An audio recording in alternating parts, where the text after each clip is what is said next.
हनुमान जी के लिए कहते हैं, मुख प्रसन्न तन तेज विराजा, करे आए रामचंद्र का काजा, करे आए प्रभु काम। तो हम भी तो यही कहते हैं बार बार, ना दुनिया से, ना दौलत से, ना घर आबाद करने से हमें तो तसल्ली मिलती है भगवान तेरा काम करने से। बहुत लोगों के मैसेज आ गए आज कि आज नहीं आएंगे, आज हमारे को ये तकलीफ है, यहाँ जाना है, वहाँ जाना है। मैं सुनते रहे, सबके मैसेज पढ़ते रही, डिलीट करती रही। मैंने कहा जाओ जाओ जाओ, हम तो अपनी ड्यूटी पर पूरा निभाएंगे। फिर भी बहुत अच्छा लगा। अभी सुंदरकांड में जो ये पढ़ा आपने, हनुमान जी की सारी चीज़ें सामने आती हैं। जो चीज़ें साधारण लोग नहीं कर पाते, वो भक्त अपनी, उनके अंदर एक भक्ति की जो शक्ति होती है ना, उससे ऐसे ऐसे काम दुनिया के वो निपटा देते हैं जो साधारण लोग नहीं कर पाते। हनुमान जी के अंदर पूरा बल है ना। कितने योजन लांग के पहुंच गए लंका। अंगद नहीं कर सका, जामवंत नहीं कर सके, जितने भी उनके लोग थे सबने कोशिश करी, नहीं इतना जा सके, नहीं इतनी कैपेसिटी और कैपेबिलिटी थी। हनुमान जी बुद्धिमान भी है कि सुरसा ने मुंह खोला कि मेरे मुंह में से होकर जाना पड़ेगा वरना तुम नहीं जा सकते। तो ये बुद्धि की बात है ना कि जब मुश्किल आए तो अपने आप को उसके अनुसार बदल दो। जब कोई ऐसी प्रॉब्लमैटिक सिचुएशन लाइफ के अंदर खड़ी हो ना, तो चेंज योरसेल्फ। अपने आप वो मुश्किल हल हो जाएगी कि छोटा रूम बना के घुस गए मुंह के अंदर और निकल के बाहर चले गए। ये किसका प्रतीक है? समय में जिसकी बुद्धि काम कर जाती है वही समझदार कहलाता है। बड़ी बड़ी किताबें पढ़ने से, बड़े बड़े कोर्स करने से इंसान को प्रैक्टिकल नॉलेज नहीं आती।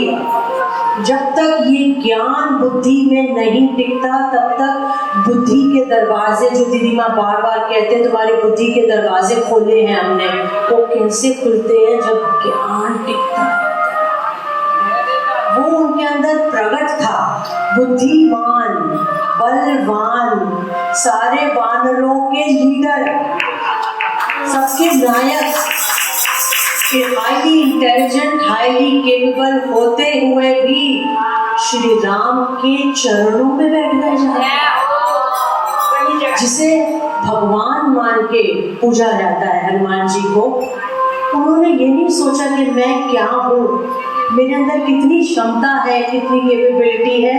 जाके सर झुका के उनके चरणों में बैठ गए तो नतीजा ये हुआ कि श्री राम के सब भाइयों से ज्यादा, सब रिश्तेदारों से ज्यादा आज हनुमान को याद किया।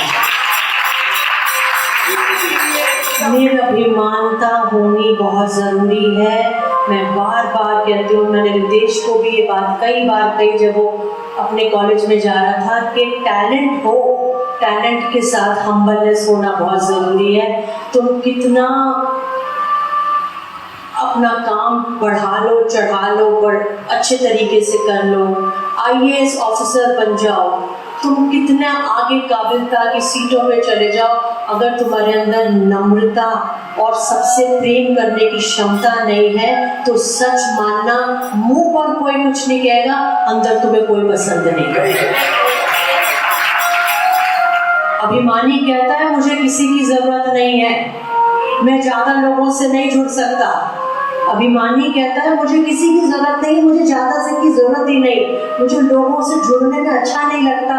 और अनुभवी कहता है मुझे सबकी जरूरत है, लेकिन आखिरी में 4 कंधे चाहिए।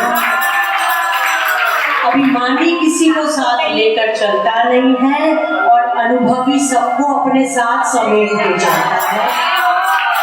यही हनुमान जी से हमें सीखने को मिला है कि तन मिट्टी का, मन मस्ती का, सब जगह राम राम राम राम। जिसे भगवान मान के तो एक इष्ट बना रहे हो, वो अपने इष्ट, उनको ये भय या ये वो नहीं है कि मैं किसी के अंदर समाया हूँ, मैं किसी के नाम का जाप कर रहा हूँ। वो अपने राम राम राम राम राम राम राम राम राम मगन है वो।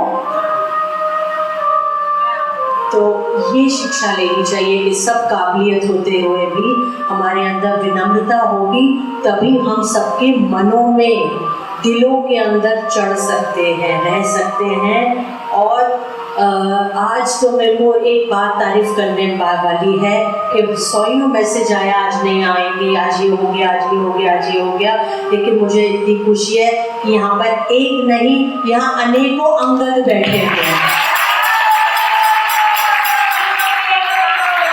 जिन्हें मालूम था आज दीदी माँ जी नहीं आएंगे और आज सुंदरकांड का पाठ है, लेकिन आप लोगों ने आकर अपनी आसनों के ऊपर अपनी हाजिरी लगाई। ये बात मुझे बहुत अच्छी लगी। ऐसे ही जो पक्के भक्त होते हैं ना, ऐसे ही जो भक्त होते हैं वो ही लॉयल कहलाने लायक, वफादार कहलाने लायक होते हैं, और उन्हीं के ऊपर गुरुमा की विशेष कृपा छन छन के रिश्ता तो बनाओ, रिश्ता तो मजबूत बनाओ। कोई कहता है कि एक आदमी ने कहा कि जब मैं तुम्हें कोई बात सुनाने आऊँ ओ माधव तो सुन लेना, पहले एक रिश्ता बनाओ ऐसा कि जब तुम आओ तुम्हारी सुनने के लिए वो तैयार हो जाए। तुमने मजबूत रिश्ता बनाया होगा, हर क्षण में पकड़ा होगा, अपने से ज्यादा सत्संग को, अपने गुरु को महत्व दिया होगा, तो वो रिश्ता अपने आप ही मजबूत बना होगा।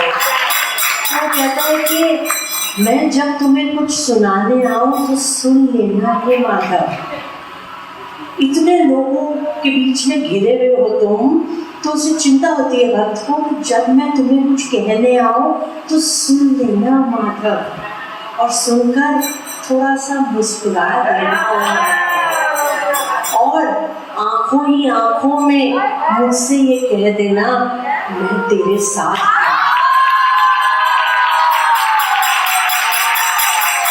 इनको ये कहने में 3 लाइनें हैं, लेकिन इन 3 लाइनों को अपने और अपने इष्ट के बीच में घटाने के लिए बहुत बहुत बहुत कंसिस्टेंट पुरुषार्थ करते रहना पड़ता है। सच्चाई रखनी पड़ती है भक्ति के अंदर। तुम कुछ देख पाओ ना देख पाओ, तुम कुछ सूंघ पाओ ना सूंघ पाओ, अरे वो व्यापक सत्ता सबको देखकर, सबको सुनकर, सबको सुनकर पता चल जाता है इसके अंदर क्या है, कितनी बनावट है, कितनी ड्रामा है, कितनी सच्चाई है। कभी वो जब तुम सुनाने आओगे तुरंत वो सुन लेंगे जब ऐसा रिश्ता